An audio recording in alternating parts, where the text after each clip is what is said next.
As a concerned citizen, you'll be aware of the issue of air quality in our cities and the controversies surrounding diesel cars and emissions of nitrogen oxides.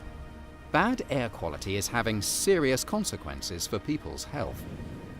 And after the VW testing scandal, it has become an imperative to create a reliable testing protocol so that we can be sure of what cars are emitting in real driving conditions.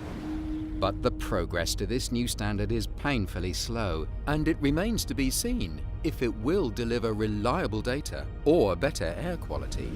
In the meantime, we know that many diesel cars, including new ones, are emitting many times more NOx on the road than in the current tests. People feel angry and misled, and many are predicting the end of diesel cars.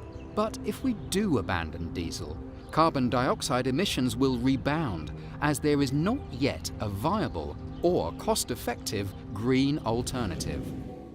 For those seeking a solution to this complex problem, there's an interesting parallel in the recent history of the motor industry. In the 1970s, the big issue was crash safety and the high numbers of people killed and injured in accidents.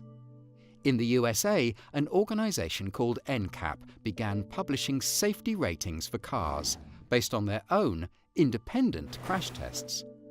Car companies saw their safety performance scrutinized and rated against that of their competitors, and the results published for everyone to see.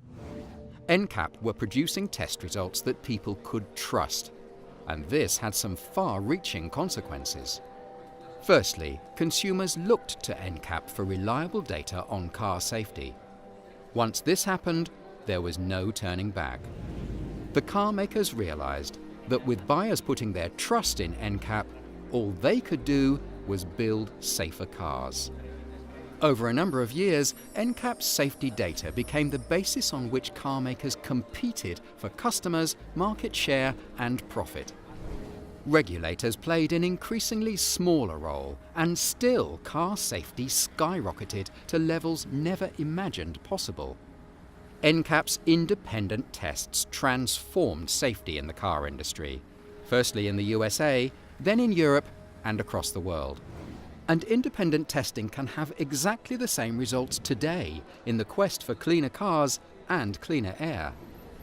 In the UK, we already have a well-established independent testing company, vetted by leading European academics, which is carrying out stringent emissions tests in real driving conditions and delivering reliable data. The EQA test works for new cars and cars already on the road, and it's available now, not in several years' time. So we are inviting policymakers and all concerned citizens to support the call for car makers to adopt independent road testing now, to let EQA do for clean air what NCAP did for safety, to restore trust and confidence in the system of testing, and to create the right conditions for car makers to compete with each other to make the cleanest cars, and to clean up those already on the road. This is the fastest and most cost-effective solution to reducing NOx without raising CO2. And then everyone can breathe more easily.